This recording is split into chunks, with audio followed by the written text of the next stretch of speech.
Hey guys, hello everyone. This is Nurul Huda and I am a verified educator at an online learning platform that is an academy.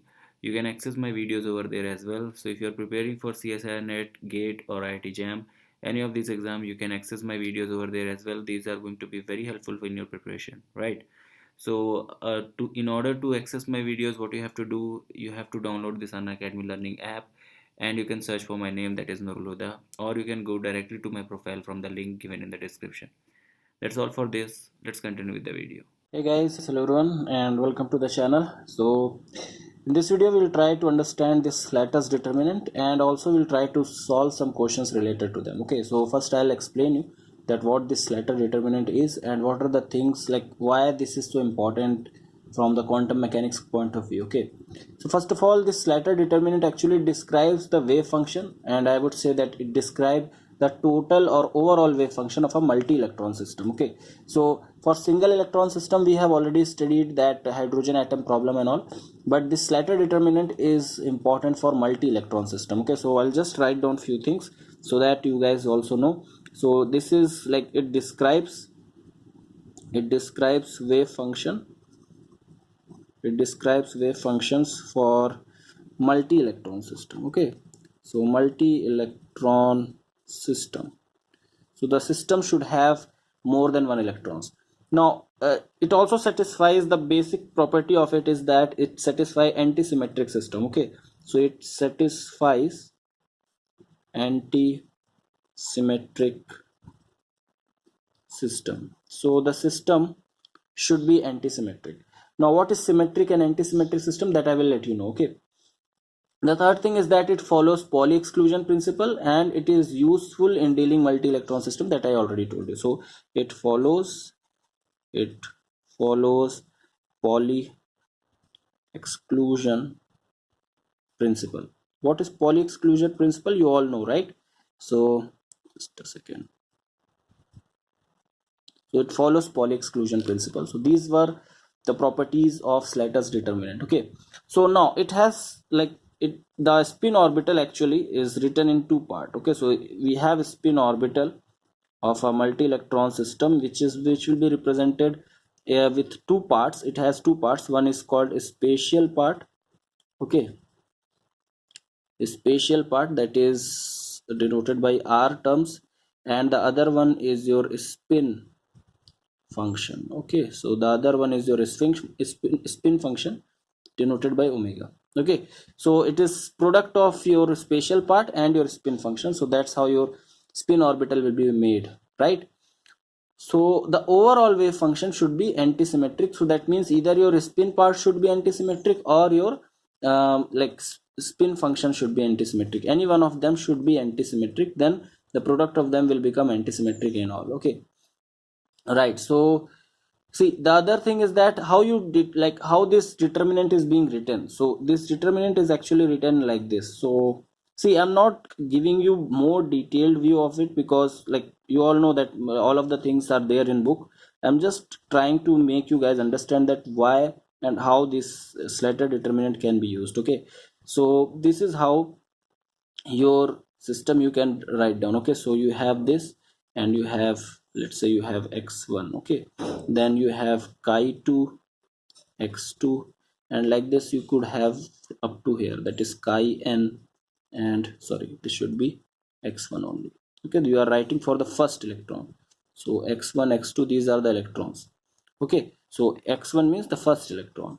Similarly you will be, and chi are representing the orbital in which electron is residing. So chi are the orbitals and x represent the electron. Okay, so you also have this again this chi1, and for this second electron then you have chi2 for second electron. Similarly you have chi n for second electron. So what does this mean? It means x1 means the first electron resides in chi1 chi1 orbital. Okay, so chi1 is the orbital and x is the electron. So x1 or the first electron reside in chi1 orbital. Similarly first electron can reside in second orbital. Okay, so like this the things are written over it. Okay, so this is how your total wave function will look like, and over here you can see that you have two terms, right?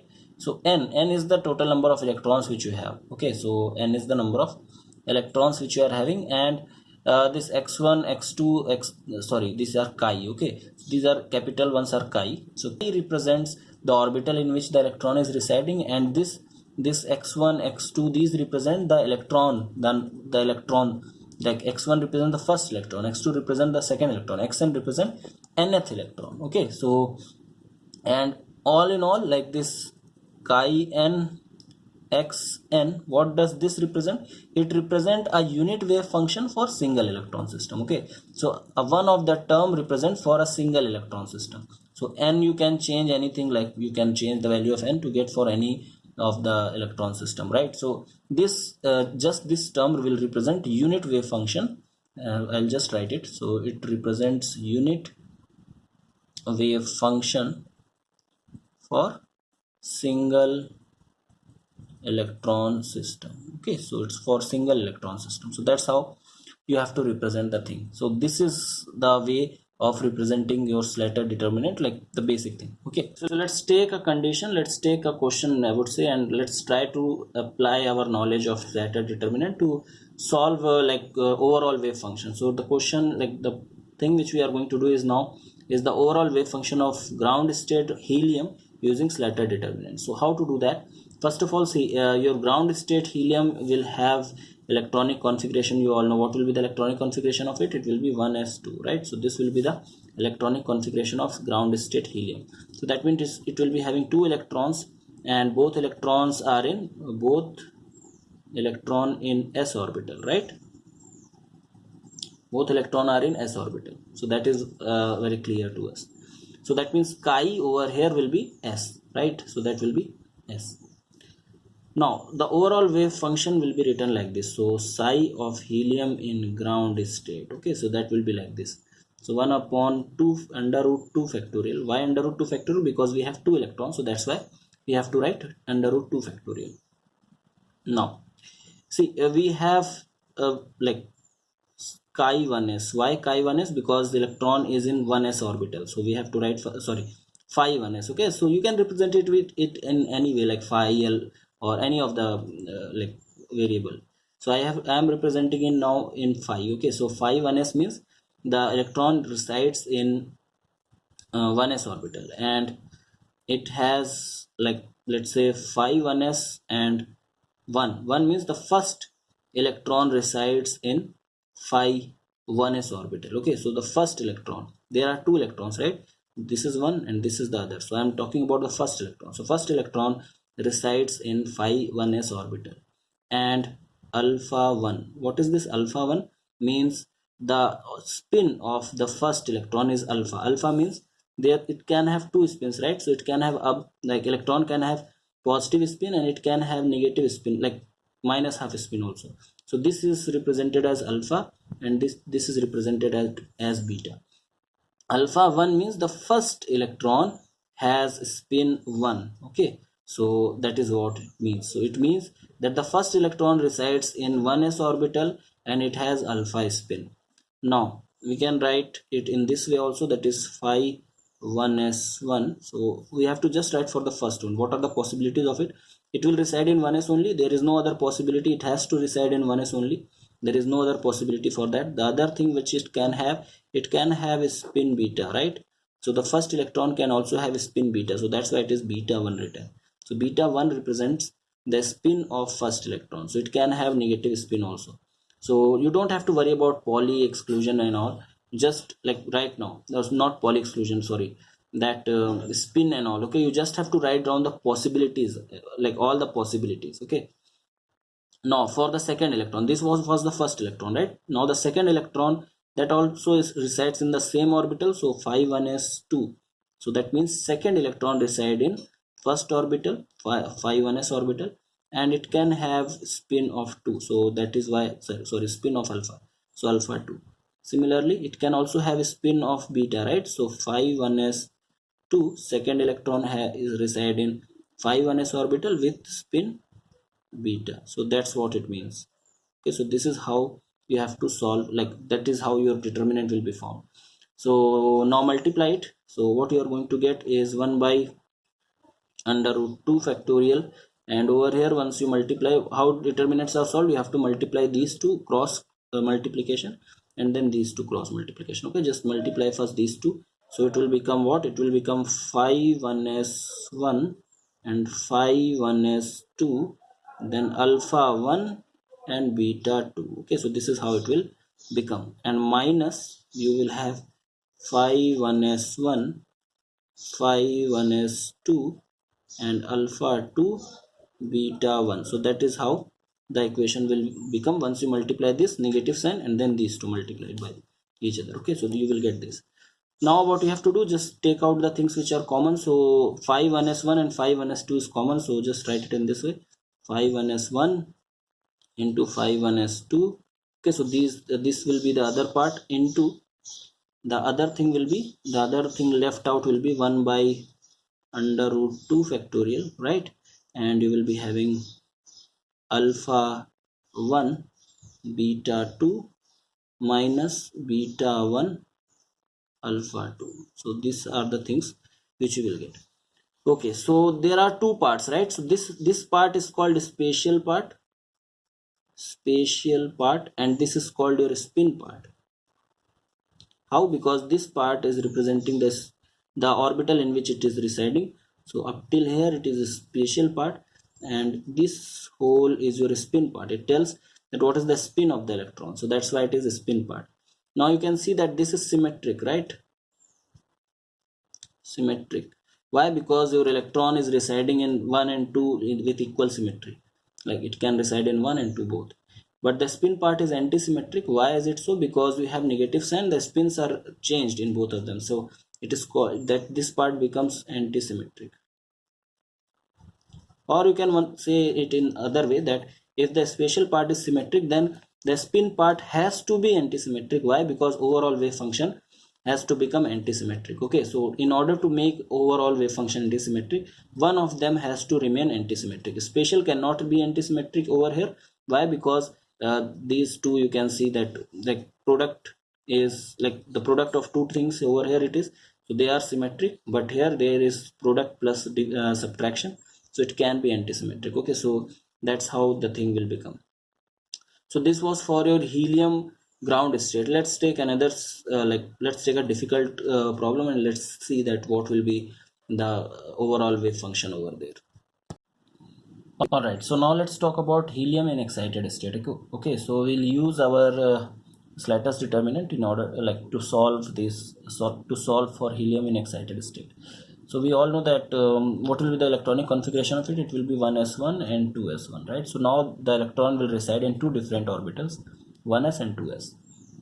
So we'll be having four different conditions. Okay, in the first condition, let's say here with the circles I'm drawing the orbitals. So we have 1s orbital and we have 2s orbital. So we have one electron like this and one electron like this, means the spin of both these electrons are alpha over here. Okay, so the overall wave function, that is psi, let's number it as psi 1, will be given by what? Psi 1 will be is equals to 1 by 2 under root 2 factorial, because we have overall 2 electrons, so that will be 1 upon 2 factorial. And what will be in the determinant? First of all, we will write psi 1s1, because first electron resides in 1s orbital, right? And alpha 1, so that is in alpha state, that is in plus half spin state. Okay, so that is what it is written. Now the first electron can also reside in 2s orbital, right? So we don't know, right? Because we don't know that which electron is first. We don't know whether this is first or this is first. So if we take this one as the first one, in that case it will become phi 2s, because it is residing in 2s. So first electron in 2s, and that is also in alpha state. Okay, so we don't know actually that which one is first, so that's why we have to take first as this, and again we have to take this electron as first. Similarly, for the second one also we don't know, so maybe this is the second one. If this one is the first one, this should be the second one. So the second one resides in the second one resides in 1s orbital with alpha spin, and similarly second one will also once reside in 2s orbital with alpha spin. So that is how the one of the determinant will be made. Okay, so again the other condition will be what? The other condition will be where your two electrons will be actually both will be in down spin. Okay, so both one will be in down spin. So 1s and this is 2s. So let's make it as psi 2. Again it will be 1 by under root 2 factorial. So now what it will be? It will be psi 1s 1 and beta 1. Why? Because spin is half down or negative half, so that's why it is beta. Then psi 2s 1 and beta 1. Okay, so first one can reside in first and second, so the same explanation for this.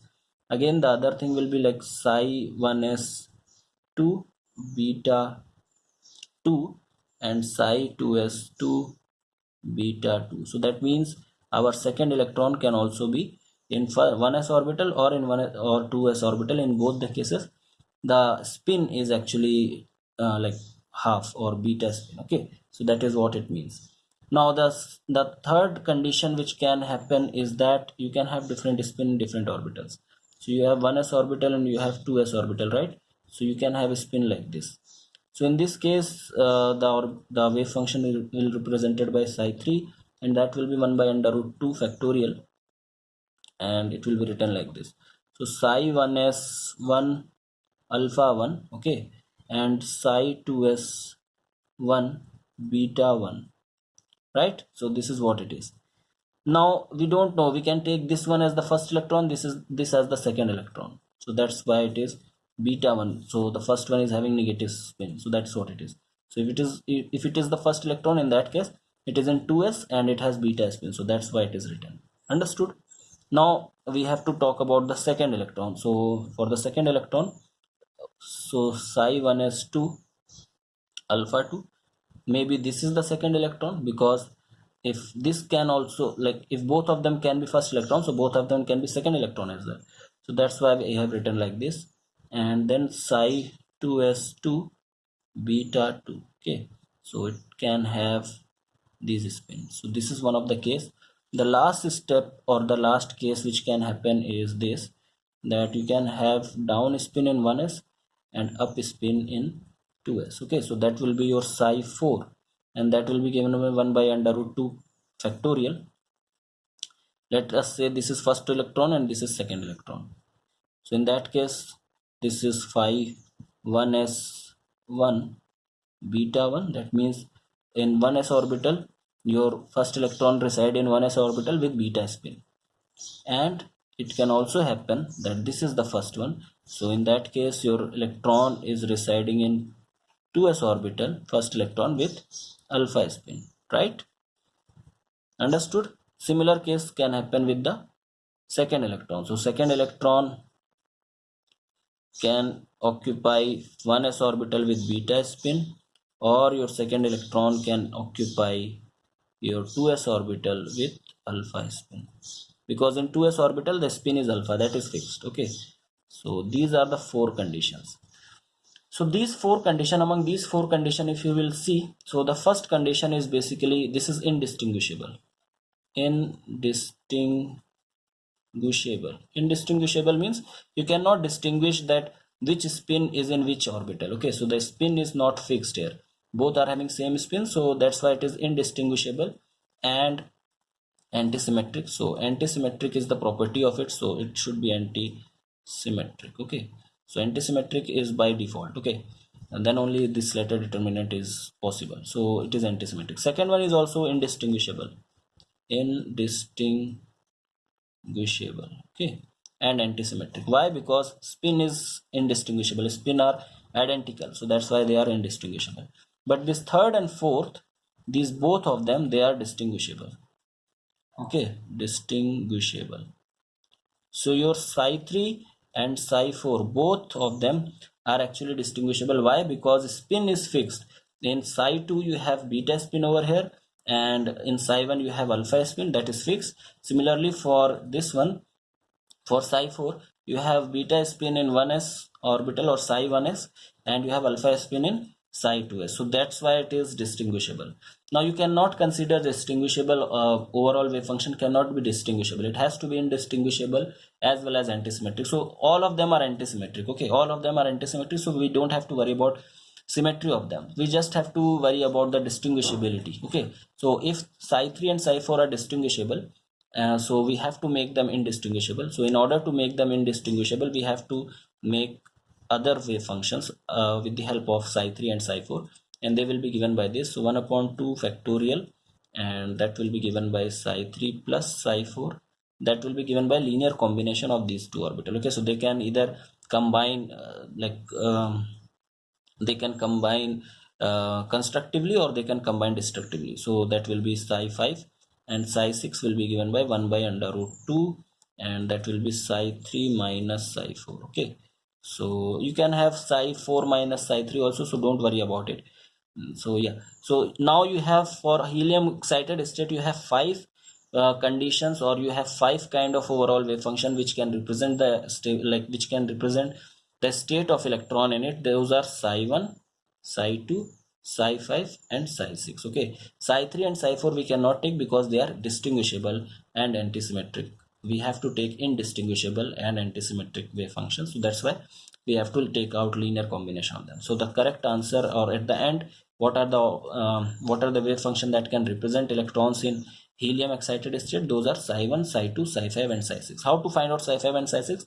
What you have to do, just multiply both of them, add both of them, and for the other, just multiply the way I have did in the ground state one, just like that, and then subtract. I'm not doing that because it will take a lot of time over here, and that's simple only. I have already explained for the ground state, so you can multiply and you can find out for your own. Okay, so this is how you have to do, like this is how the basic thing works. And don't worry, the questions won't be asked, like they won't ask questions of higher electrons, like in which you will be having 5 or 6 electrons. They will just ask about helium excited ground, or like that only. Okay, so that is how you have to do. Let's take few questions and try to like apply whatever we have studied till now to solve them. Right, so let's talk about this particular question. It was asked in June 2012, and the question says, for hydrogen molecule in excited state, that is given to you, that is sigma g1 and sigma u1. Okay, so these are the excited state orbitals given to you. Okay, the spin part of triplet state with ms, like ms equal to 0. Okay, so that's what it is given to you, with ms equal to 0 is proportional to ms, means the spin, the magnet, like the spin quantum number should be equal to 0. So that's what they are asking. So you have, like the electron is in, like you have two electrons in excited state, right? So they can have three configuration, either like they will be in sigma g and they will be in sigma u, right? So either they both can have parallel spin, that is up spin, or the other condition is that both, like sigma g and sigma u, both can have down spin, right? And the next one is that like this is sigma g and sigma u, right? So one can have up spin and the other can have down spin here, right? And similarly the last condition where this sigma g and we have sigma u, so you have down here and up here. Understood? So we have four conditions. In the first one, you know that this will be like the only, I'm just writing the spin values. Okay, so I will just have to like we just have to worry about the spin part. We don't have to worry about the orbital part. So just write the spin part of this. So it will be alpha 1 and alpha 2, because both the spins are in alpha state, right? First electron in alpha 1, second electron in alpha 2. Sorry, second electron also in alpha state. This one will be given by beta 1 and beta 2, right? So this will be the spin state for this. Now this one will be given by this, that is alpha 1, right, and beta 2. The second electron is in beta state, first electron in alpha state. And this one will be given by alpha 2 and sorry, this will be given by beta 1 and alpha 2. Okay, so first electron in beta state and second electron in alpha state. So that is how you have to write them. Now in which of these cases you will get ms is equals to 0? Ms is equals to 0 means total spin is equal to 0. Here you will be having, like since they are plus half, so you will get ms, for this case you will get ms is equals to 1, right? So over here you will get ms is equals to minus 1, because you have minus half, so you will get minus 1. In both these cases you will get ms is equals to 0, right? So what is the state which represents? So both of them represent, so you have to add both of them.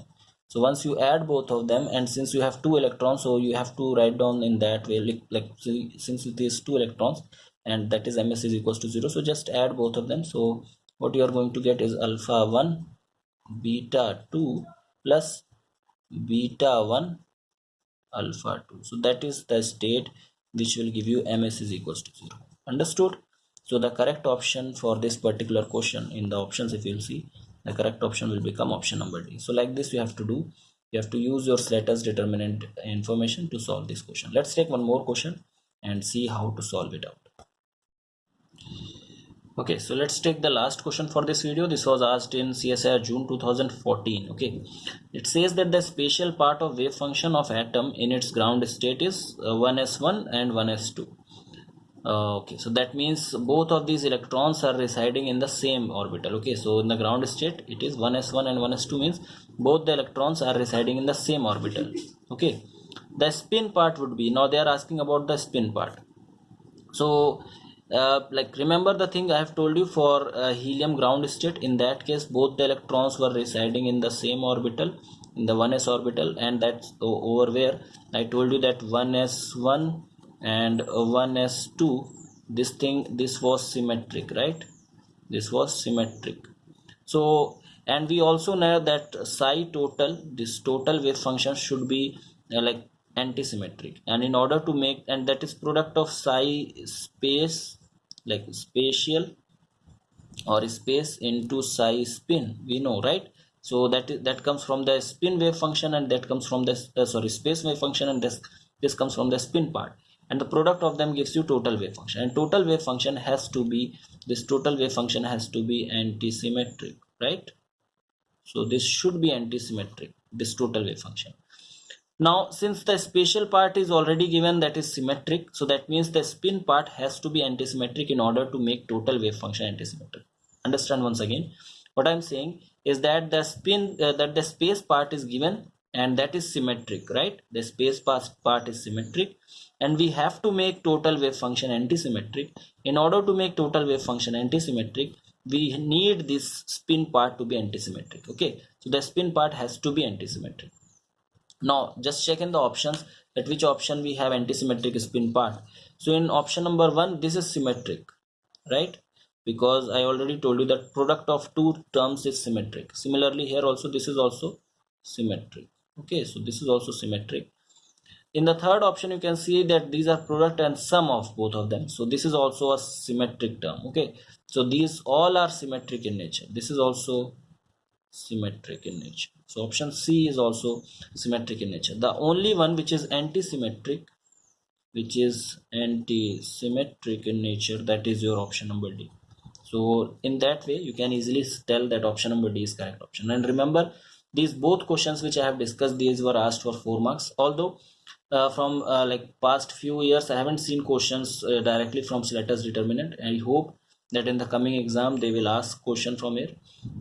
So I just hope that this Slater's determinant was clear to you guys. It was not that much detail of it. Like for more detailed information, for more detail, you can undergo, like you can read out books, but this was the application part of it, like how you can use the things, and a brief introduction of Slater's determinant for them who are not from physical background, who don't know much about physics, who don't know much about physical chemistry. For them this lesson was so that they get into, like they get few knowledge of it, right? So that's all for this particular video. Thank you so much for watching, and like this video, share with your friends, and if you're new to this channel, please subscribe it for more upcoming videos. Thank you so much for watching, and have a great day. Bye bye.